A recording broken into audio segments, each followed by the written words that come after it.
Good morning, world changers. I hope you're all well. My name is Suzy Beaumont and I am a personal development consultant and founder of Change Your World. And today's podcast guest is the lovely Randi Fine. So Randi lives in South Florida and is a professional narcissistic abuse counsellor and survivor of narcissistic abuse herself. And sadly, this is a subject that is very close to my own heart after myself and my partner found ourselves on the receiving ends of narcissistic abuse from a covert narcissist. And that is what we're going to talk about today, the various different types of narcissists and where this personality disorder comes from. The reason we've decided to record these podcasts is because if, like me and Randi, if you found yourself trying to make sense of a confusing relationship in your life, it may be because you're dealing with a narcissist. Our aim in this series over the next few weeks is to educate you about the topic because we both believe it's more prevalent in society than that is reported. So if you know the signs to look out for, you're less likely to become victim to a narcissistic abuse, but also understanding this disorder will help you manage and recover from their abuse. And Randi is also available for one-to-one therapy and coaching sessions, and you can find out more information about her at randifine.com. And she also has lots of amazing free resources on our website, so do check it out. She's also written this book, Close Encounters of the Worst Kind, which I can highly recommend. It's been an absolute godsend and lifesaver for us in helping us manage and navigate the crazy world of narcissistic abuse, crazy making, I should say. So welcome, Randi. Lovely to see you again. I hope you're well over there in sunny Florida. Good morning, Suzy, and good afternoon to all of you. It's great to be back, Suzy. I'm so excited to be doing this with you because I agree with you. This is so important. And there's not enough information. As much information is getting out there, there's still not enough because it's not reaching the number of people that it needs to. And I think that it really doesn't resonate with people unless they have gone through something or recognize that someone else has gone through it. Yeah. Otherwise, it's very difficult to get. Today, where I want to start with today is really understanding how narcissistic personality disorder is, where it starts. Is this something that people are born with, or is it created due to their experiences and their environment that they're raised in? Well, the general theory that's accepted is that it is genetically predisposed, and that the environment is what brings it, creates it, allows it to happen. Because, but you can have in a family where there may be 3 children and a narcissistic parent, they're all going to be predisposed, but it doesn't mean they'll all become narcissists. So, and maybe none of them will become narcissists, but what happens is it's the way the child responds to their perception of what is happening. So, and it also, we do come in with a certain kind of personality. We're born with a certain way of thinking, of processing. Even though we're babies, we're very young, everyone's different. And so in a family where there's a narcissistic parent, you could have a child who becomes codependent because their method of coping with the situation is to keep everything calm, create harmony, please, and make sure that that parent stays as happy as possible. And that's the formation of a codependent. So this is what happens. So codependent, just to explain, is somebody that will sacrifice their own needs, essentially, and will do everything to people please, to be there, to, support them. So very much sacrificing their own self. Right. And they grow up with the belief that that's their role in life. Yeah. To fix everyone and everything. Yeah. Right. That's their value. That's what they're here to do. And that's a hard thing to break.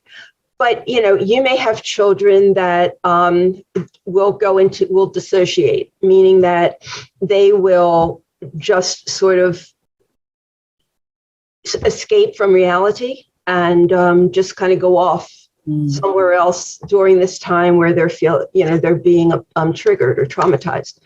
But the child who develops narcissistic personality disorder is a child who cannot find another way to deal with the situation. What happens in childhood is children develop what are called maladaptive coping strategies.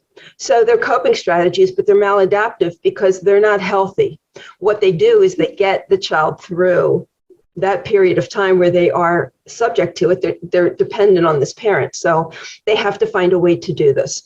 But the child who becomes the narcissist is the one who is so self-loathing.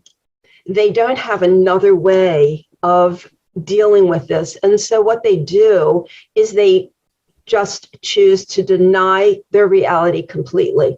And they develop what's called a false self. Once the false self develops, that child, that real person inside, you will never see it again. Never see it again, because they have this robotic persona that goes out into the world. And the job of the false self is to be a suit of armor that does not allow anything to penetrate. And it protects them. So they've hidden behind this whole thing, but it is what, when you meet a narcissist, you are not meeting a person, you are meeting a false self, a persona that is there to survive, to keep the survival of the true self who does not want to ever come out, to protect it, to keep it from hurting. And so all the things that you experience as a result of this are all just the false self protecting the true self. Right. There's so much I want to unpick there. So okay. Before we go into the last little bit, coming back, so you mentioned it was genetic, like it's recognized that it can be genetic predisposed. Yes. Is that always the case?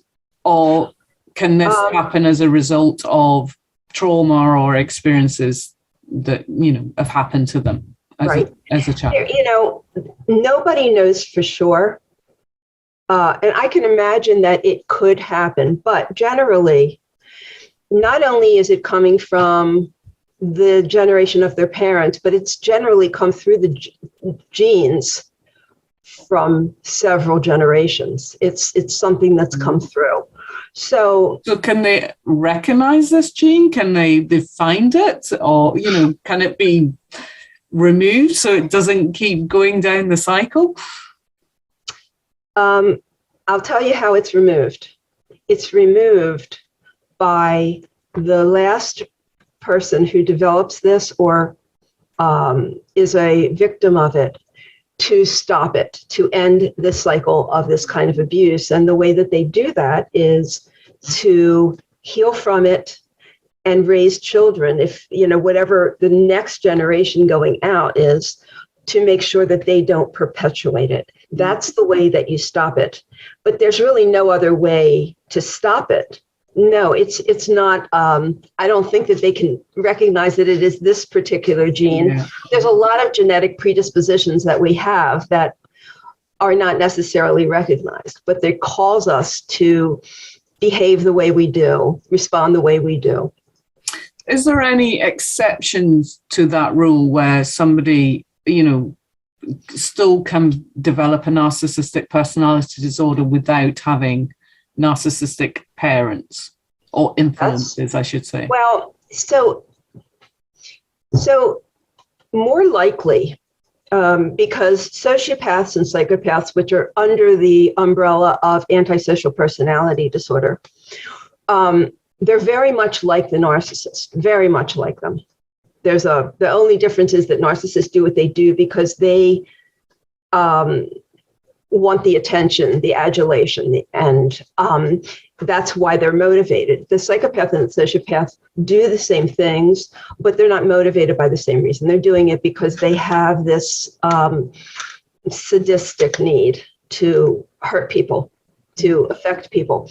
But the reason I say that, see it though with serial killers and sociopaths, that when they're not being found out, when the police have failed to capture them, that they become more and more risky, and then eventually leaving lots of clues because they want to be discovered, because they do want the adulation and the recognition. Right. But I don't know that they do. I just think it's a game, it's a challenge. You can't catch me kind of thing. Yeah. I don't know that they want to be recognized in the same way that a narcissist would, because a narcissist, they do everything for narcissistic supply, everything. So every word they say, every lie they tell, every manipulation that they do, everything is about soliciting. Everything. So it's not like they do a whole bunch of things and then they want to be recognized. No, they want to be constantly recognized. It's not even that they want to be constantly recognized. It's that they must be constantly recognized, because when they're not, that's when the false self's barrier thins out and the true self starts to feel things. So they are not, the false self is not going, it's an army. It is not going to let the true self ever have to hurt. What would happen in that scenario if, for whatever reason, all narcissistic supply was cut off and they couldn't find, and they had to actually feel, they had to feel that real self, and the armor was breaking down? What would happen to them in that scenario? I don't think that they could survive, honestly. I really don't think that they could survive. What would we see? Would that be like a breakdown? Would that be? I think that collapse, taking their own life, or suicide, or something like that, because the self-loathing is so intense, and when the false self develops, that child does not grow. Okay, so if the false self is taken on at, say, before or at like age 18, there's no growth of that person. That person disappears. There's nothing. They don't have the benefit of life experience or education or anything like that. It stops. So if the adult narcissist, if the false self breaks down, you have a self-loathing child who absolutely cannot function. They have no ability to function in this world. And so I would imagine that they would have to do something horrendous, either to themselves or to someone else to be able to maybe have somebody else be in charge of killing them or whatever that is, which, as I'm saying this, I'm thinking school shooters. We have this a lot in America. Yeah. But this doesn't happen because there is no cutoff of supply. Unless they are abandoned on an island with absolutely nothing, they are going to find it. They're going to be able to find it somewhere. And they're amazing in their ability to do this. They have many tactics and tricks to be able to solicit what they need. And they solicit it in different ways from different people. So the narcissist doesn't have a self-identity because it's a false self. It's a virtual being. It's something that's just performing and learned. And so they customize their abuse to each person based on what they want. What they want to get. And so you could be in a relationship with a narcissist, and then they will be a completely different person in their work environment. They will be a completely different person with their family of origin. They will be a completely different person in public, because they're soliciting supply in many different ways. So they are very brilliant in that ability. And I cannot imagine how it could ever run out. Okay, so going back to what you said about creating maladaptive habits, practices. So and you mentioned about if this happens before 18. So first of all, will this always happen in childhood, or can it happen in adulthood? Always in childhood and adolescence. Right. Yes, always. Yes. So it's not like you can develop this later on in life. No, this is something that happens in childhood. Right. So this is very much a child, teenager, that somebody gets completely stuck. Yes. In this place, and then the false self is created, the armor is put up, the robotic, and no one is going to infiltrate that and get to know that real person. It's always the persona. Exactly. So they must know somewhere in their, I don't know, conscious or if it's subconscious, they won't be aware of it. But given the lengths that they go to protect this false self, and not expose the true self, right? They must be aware, whether they have a label for it or not, that something isn't quite right, that they don't behave the same way as everybody else. Yes, they know this because the way that they behave. Well, they don't think the same way as everyone else, I should say. So their responses are all learned responses. There are no natural responses of how to act. They watch people and they know how to act. So yes, they understand that they are not like everybody else, and they tell their victims quite often things. And victims of this kind of abuse, they can't even believe that something like this can be true. So when a narcissist states something like, well, I have no capacity for love, they'll say something like that. But we will think, well, how can that possibly be? I'm going to show you what love feels like, and you do have a capacity. But they will tell you who they are because they know who they are. They know that they don't want to go to that self-loathing place, but because they are aware of this, what they have to do is they have to, whenever they are feeling challenged or hurt or targeted or offended, what they have to do is they have to deflect it onto someone else. They can't feel it. They don't want to feel it. And so it's an automatic deflection to someone else. So that's why they never really hurt. Because if there's always someone that they blame for what's going on. Despite the self-loathing they feel, and wherever that started, you said it's an automatic response. Is it possible that they feel that self-loathing coming in and the exposure of the true self, and then suddenly go, okay, need to get rid of this. I'm projecting blame onto you. This is your fault. You did this. You made me feel like this, blah, blah, blah. And I think it's such a brief feeling that they have. And it is the one, if you have a phobia or a fear of something like that, the stimulus for that is not going to be very much. Anything can stimulate that fear or phobia in you. And the minute it happens, you know that something is about to happen. So I think that it's stimulated in them, but it doesn't go any further. It doesn't get to the point where they're going to hurt, because that's the job. That's the job of this robotic. I was going to say, we are designed to survive, and we have this is why stress kicks in, the hormones of fight or flight or freeze mode, well, fight or flight certainly, to get us to build up the energy to respond to a life-threatening situation or a perceived life-threatening situation, avoid the car accident or whatever. And that, we don't think about that. We don't think, oh my goodness, there's a car coming towards me, I must swerve. It happens automatically. So this must be the same scenario.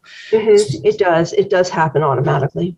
So going back to that, reacting and responding to a situation, that then they create the false self. Mm-hmm. So give us some examples of what might create this in a person. Okay. And I did want to go back because I don't think I actually made the point I wanted to make about the antisocials. We were talking about the genetic predisposition, and you were asking me, can narcissistic personality disorder form without the genetic predisposition?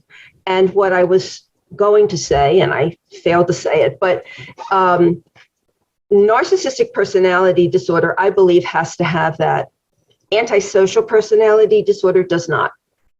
So you can give birth to a sociopathic child without there being any other factors. Some children come into the world without empathy. The narcissist is developing. They lose the empathy. They get rid of it because it's way too hard for them to function in life. Mm-hmm. So that's what the difference would be. Okay. So your question again was? Yeah, about how they react, they're forming these maladaptive practices. So it's how we react to a situation. So I'm intrigued, when we look at these, when we look at adverse childhood experiences, we think of sexual, physical abuse, neglect, divorce, all these kind of very traumatic experiences for a young child or teenager, a young adolescent. And we can kind of understand why somebody would form coping mechanisms in response to that. Yes. If they're not given the right support, nourishment, advice, support through those situations. Right. What if it's something that seems, you can understand it would have hurt? I'm thinking about a situation where maybe a teacher at school shamed, embarrassed them in front of the whole class with a comment, with a yelling, telling them off, something like that seems, in the grand scheme of things, quite insignificant in the trauma. Mm-hmm. But could that narcissistic personality disorder be a result out of the way because they've reacted to that in that same response? I suppose the question is, it's not so much what happens to us, it's how we respond to it. Yes, that's exactly right. That's exactly right. So yes, that can happen. If they come from a loving, healthy, emotionally healthy family, those kind of things can be interrupted, intercepted, changed. They can be worked through. If a child has a reaction like that outside of the family, and then their family perpetuates it, this is where it would stay. So, because, plenty of children have traumatic things happen in school with their friends and with bullying. And like, for instance, my son was bullied terribly to the point where it was changing who he was. And I pulled him out of the school he was in and put him in a private school to stop that. Had I left him in this situation, it could have gotten really, really bad. Yeah, so I suppose the message you would have been conveying is, your needs are not important, your suffering is irrelevant to me. And that could have been the message that he conveyed, because it'd be like, my mom's not listening, I'm hurting here, she's not exactly. Nourishing, she's not supporting me, she's not helping me. I don't matter. Yeah. Right. It's, let's see, I was just looking at this quote.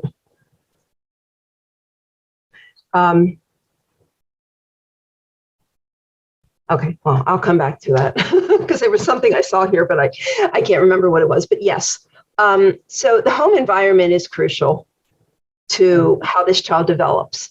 And yes, humiliation is a factor in developing this personality disorder.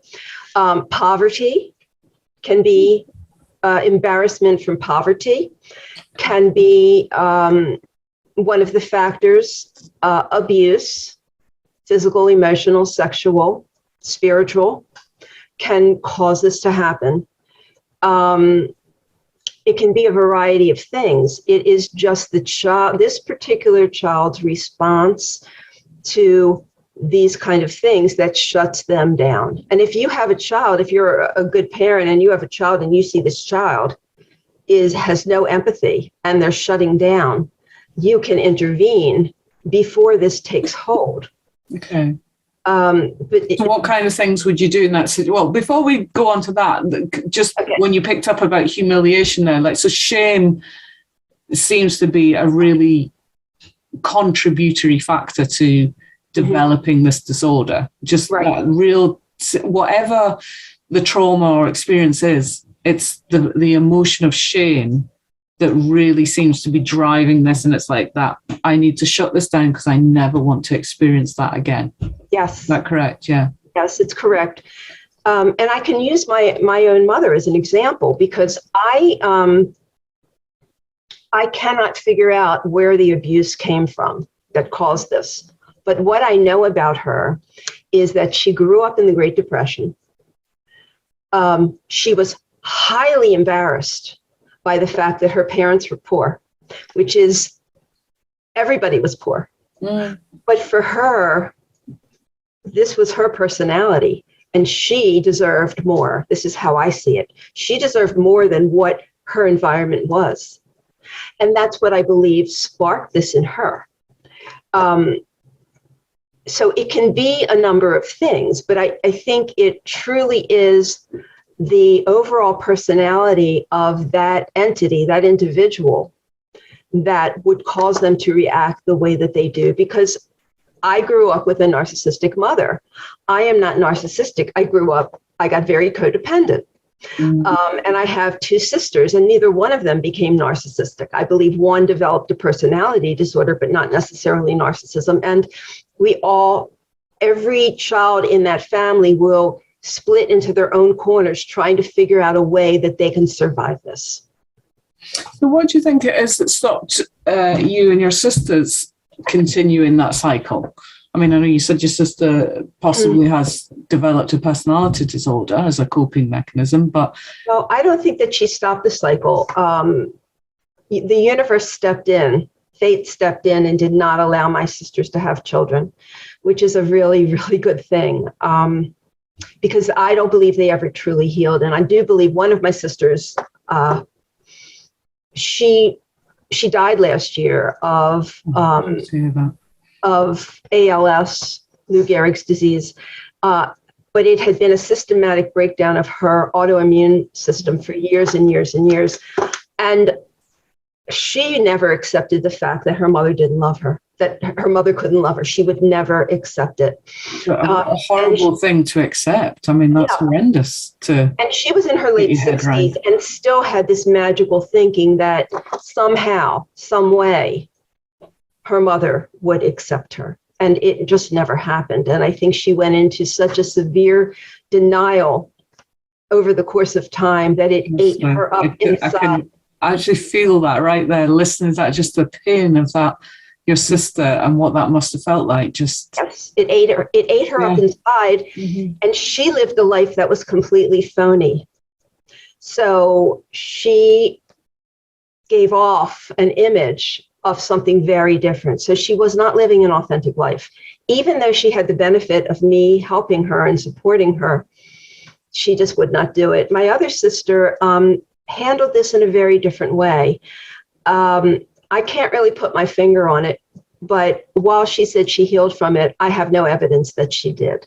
So what I find is that one child, if there's more than one sibling, only one child is going to rise up out of this, recognize it, see it, and be determined to change it and heal it.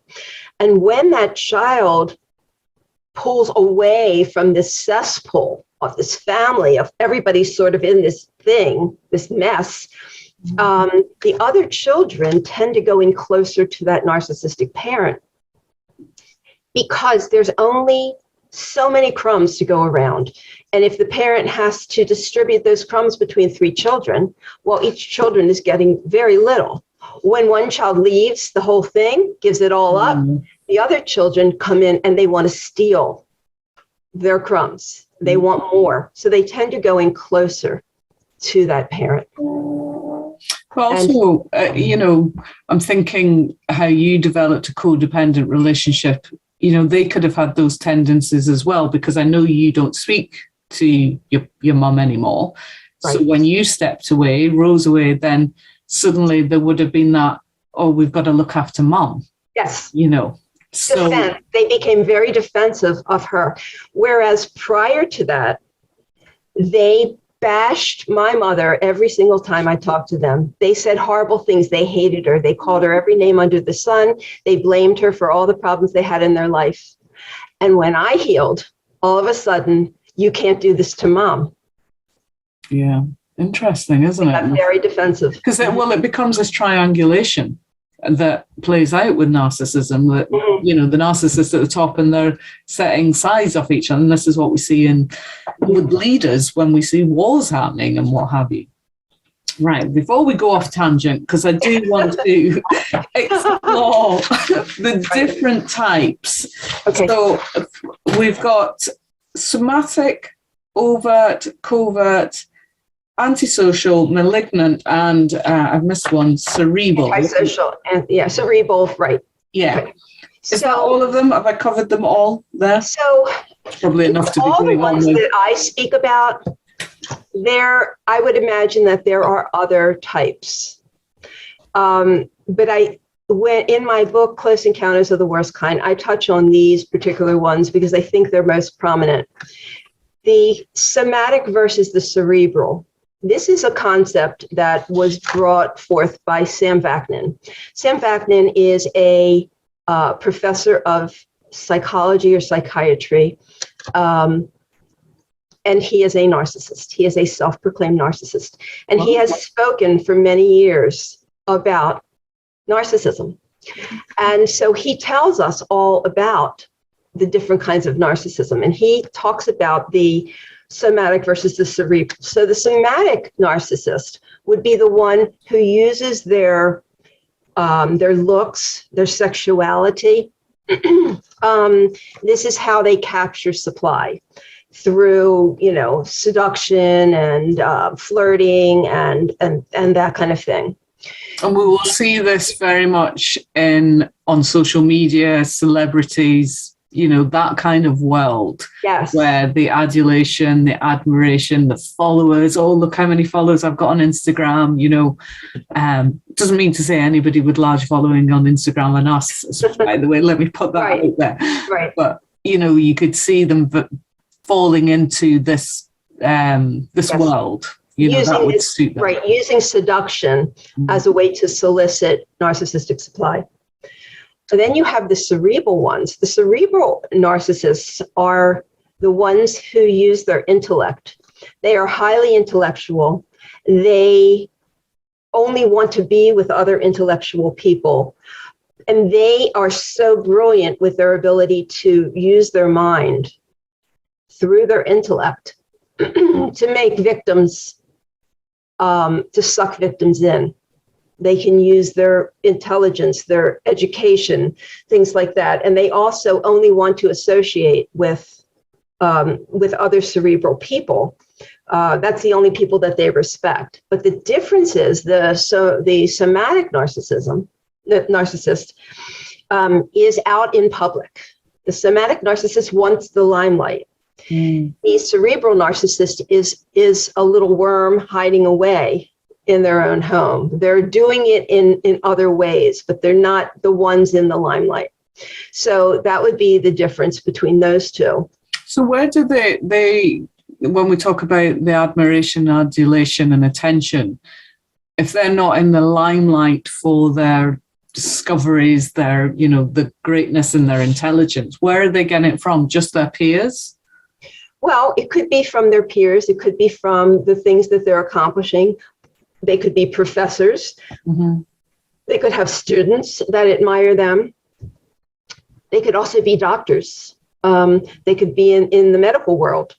Yeah. And not be overtly narcissist, but getting that adulation through other peers, colleagues, patients. Is this why we see, and I don't want to label everybody the same, but we often see doctors with no bedside manners, great, hugely skilled surgeons, but really no people skills, really. No people skills whatsoever. Yeah. So yes, that could very well be. So they're soliciting it usually through their education or their intellect. And but they don't have to be charmers. They don't have to go out and be the life of the party. They're not going to be. So that's the difference between those two, the somatic and the cerebral. Okay, so we've got overt and covert. Now, I think when we think of narcissism, we think of them always being overt and out there, and the somatic types, and I suppose that sense of grandioso, I'm so important, look at me kind of thing. That's the overt.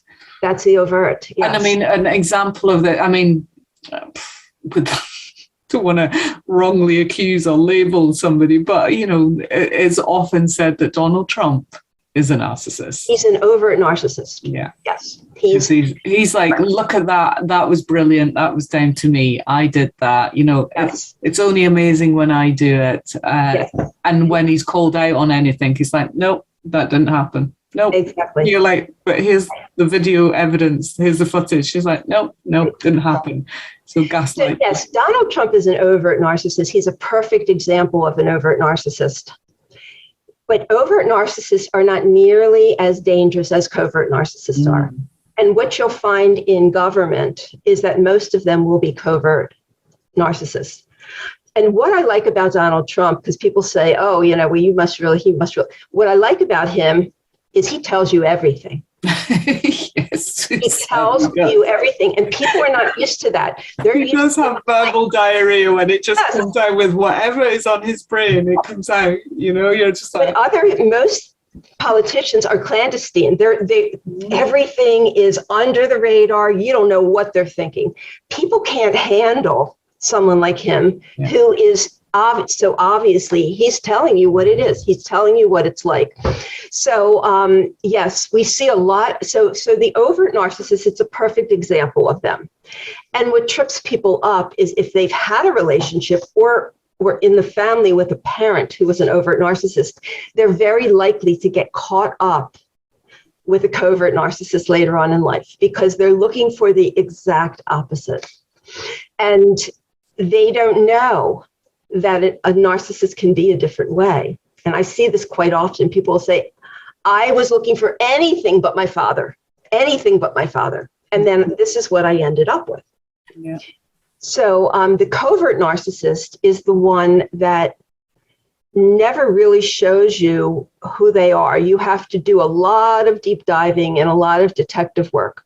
They're not the ones to say, I'm great. They won't say I'm great. They'll say, they'll say it in subtle ways. Well, what they'll do is they solicit it in a different way. They'll say, oh, I'm not that much. Or, oh, you don't love me.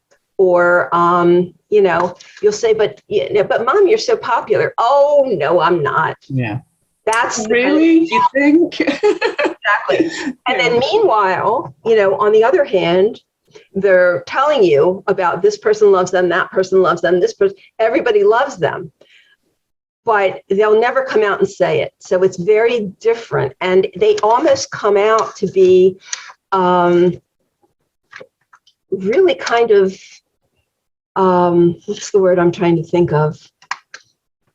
Sophisticated, demure, low key. No, they don't like fanfare. Mm-hmm. Very private individuals, like you'll never know them at all. You'll never know. Yeah. But behind closed doors is where they launch their campaign of abuse. And it is taught to the people behind those closed doors to never, ever utter a word about what happens. And so everybody is in tremendous fear of exposing the family. The dynamics. If you're married to a covert narcissist or you're a child, being raised in that family, the message that is conveyed to you. I mean, and they won't utter those words, That's right. Do not tell anybody what happened. You know, it's everything is covert and everything is discreet and backward-handed. You know, the comments are said that, you know, even just the energy and behavior is conveyed. Don't do that. You know, like we all had it, like with our parents, you know, your mum or your dad would give you a look and you'd be like, oh no, You knew it. and you're like, oh no, screwed up, you know. But that is what is happening with a covert narcissist. A narcissist seems to just have to give a look, a certain comment, and the person who is the target of it will know instantly. Oh, right. Okay. Yeah, I got to shut this Or down. what you'll hear them say is something like, if the child misbehaves, which if the child makes a mistake and nobody really knows about it, okay, it's just the parent finds out about it, they will lament, what will people think? My reputation is going to be ruined. You're not going to be this way. They will say things like that because they're always worried about being exposed. Or the fear that mummy will be taken away. Or a people are going to find out if daddy will be you're taken bad. away. Yeah. Right. If you're bad, then I'm bad.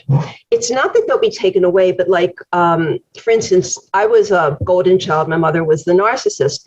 And for my mother to ever accept that I did anything wrong would mean that she did something wrong.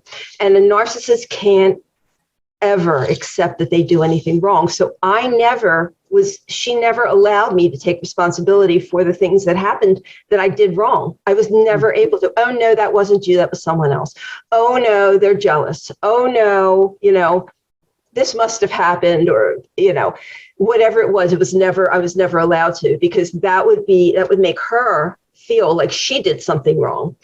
And so children are squashed to not, they're held down to not be children, to not make mistakes, to not learn from their mistakes. They're supposed to be perfect, because if they're not, you know, all hell breaks loose with that parent. So this is learned from very young age. From the time they're baby, they're infants, they're having a child, you know, like I'm thinking, you know, if there's teachers listening to this, you know, anybody that's working in child protection, what would be some of the behaviors that a child would display that might indicate that that's going on at home? That's a tough one. They may be. It's perfectionism, you know. I mean, I know this with a lot of my clients that we work with, that perfectionism is always a problem, you know, like really kind of the people pleasing and perfectionism. And I'm beginning to wonder, you know, is this something that they developed, you know, that it's simple things like writing in a diary, you know, if they wrote it messy, you know, they'd like, you know, get annoyed at that. Or if they drew a picture and it wasn't quite perfect, they'd get frustrated at that. Yes. Unable to kind of regulate their emotions, like things going out of... right. Because they're only okay if they're perfect. They're only okay if they're perfect. And they're so reliant on external validation, because they are never taught to internally validate. The children with a narcissistic parent are only as good as they're told that they are. So when they're in school, when they're with friends, wherever they are, they're only going to feel okay if people are telling them they're okay. So if they do something wrong and a teacher may say that they've done something wrong, then they feel absolutely horrible about it. So they're so hyper focused on, they can't get it wrong. It's a horrible thing for a child to not be able to make any mistakes, but they cannot when they have a narcissistic parent. They cannot make mistakes. I mean, I think it's fair to point out, if there's any parents, school teachers listening to this and go, oh, I've seen that in such and such, in Joey or whatever. There's all many reasons why that can happen, not just narcissism. But I want to pick up on the fact about covert narcissists, because they will, I mean, all narcissists tend to present very well. They're very charismatic. But a covert narcissist will be essentially somebody that is a pillar in the community, or Yes. they play lots of different roles. And as you said, that, you know, outside of closed doors, they play all these different, and this is why it's so hard for the survivors, the victims of this kind of abuse, because nobody else sees it, you know. And I'm thinking, you know, you often hear about domestic abuse, and again, that always happens behind closed doors, but there will be, if somebody's physically violent, there will be bruises, there will be, you know, physical signs. Right. You know, whether the victim survivor covers them up and hides it is another thing. Right. But, you know, when we're talking about that psychological abuse, and when somebody presents so well in the community and with their colleagues, their peers, their friends, then you as the victim to then turn around and say, you know, this person did this to me, or said this, or, oh no. And that's part of it. Like, I always remember doing an interview with a person that worked, he was a journalist, and he worked with the paedophile unit in Scotland Yard for 2 years, making a programme about the work that the police did. And he explained about how a paedophile will groom often single mothers, and they will become the really helpful guy next door. Yes. And they will groom them for years to get access to the children, and they will play this long game. And they explained that, you know, often they will, if there's 2 or 3 siblings, they will only abuse one, so that if that one does ever speak out and say, I was abused, the other siblings are then questioned, and they're like, no, never touched me, you know, that didn't happen. So it makes them isolated. And again, it's the same triangulation, it's the same gaslighting, it's the same tools and techniques being used to isolate your victim so nobody will believe you. Yes. And it's truly horrendous. I mean, it's evil, and it's to wrap your head around. It's impossible to wrap your head around. And many people will say, well, emotional abuse is not nearly as bad as physical or sexual abuse. I beg to differ, because there's nothing tangible about emotional abuse. You don't see it. Half the time, you don't even know it's happening to you. Yeah, sexual abuse, you can get your head around. You can understand it was wrong. Right. You can understand it, but physical abuse, you see the scars. You know somebody hit you. Yeah. Okay, you know you are abused. When you're emotionally abused, you don't know you're abused. Yeah. And it just wreaks havoc. And you're made to feel like you're the problem, you're the one at wrong, or, well, oh, I must have picked it up wrong, I've got it wrong, or this person's so nice to everybody else, like, why can't I just get on with them? And it's the same with a narcissistic or bullying line manager. Can be absolutely amazing to the rest of the team, winning awards, or, you know, doing great work, and yet absolutely torturing one single person in the office or the work environment. And it's just truly horrendous if you're on the receiving end of that. Yeah. This is probably the worst kind of abuse anyone can suffer. Emotional abuse, especially narcissistic emotional abuse, is the worst kind of abuse that someone can suffer. And generally, they don't know they've suffered it. And until it is years later and their life is falling apart and they don't know why, they're realizing that everything that they're doing, their perception is off, their judgment is off. They don't know what love is. There's all kinds of things that happen when they get to be an adult that is that has accumulated from years of this just deep, deep, deep emotional abuse that they don't even realize. I mean, I thought I grew up in a loving family. And I didn't see it until I was 42. So you're blind. That is bound to have messed with your head for a while, Oh my God. Because it is realizing everything what was the phrase you used before? The magical thinking. Because you have to kind of develop that strategy just to kind of cope, because nobody wants to think ill of their parents. That's right. Because even I remember when I started just going for life coaching sessions, when I started my own journey of personal development. And, I really did have this kind of idealized pedestal of my mum and dad. And it was only when we started unpicking some of it that I was just like, oh. And then I felt really guilty about thinking bad of them. That's right. And I mean, at the end of the day, they were doing the best that they could.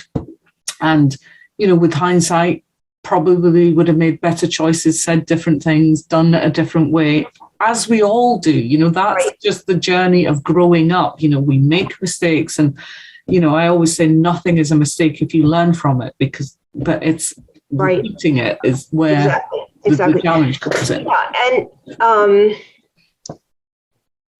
what I tell people is the difference is, if you recognize that your parents have done something wrong and you, as an adult, you bring it to them, they're going to have some reflection on it. And they may even say, I'm so sorry. I did not mean to do that. Yeah. I was doing the best I could, and then they try to correct it. Not so with the narcissist. So in the few minutes we have left, I wanted to touch upon the malignant narcissist, because I think this is really important. Yeah. Often people will use the adjective malignant with the word narcissist, because narcissism is such a horrendous thing, but people don't believe that if they don't know it. So people like to add these adjectives to make it worse. Mm-hmm. So they'll say malignant narcissist, but there is a true malignant narcissist, and it is not your typical narcissist. As bad as they are, what makes a narcissist malignant is that they will go to the next level. And that means murdering, maiming, kidnapping. They do things like that. That is the malignant narcissist. So they're almost identical to the psychopath, but they're doing it for a different reason. They're doing it for a different reason. So what's the reason that they're doing it for? Narcissistic supply. So the perfect example I can use is someone like O.J. Simpson. Mm. O.J. Simpson is he brags about himself all the time. He's got a super inflated. Do you know who O.J. Simpson is? Yeah.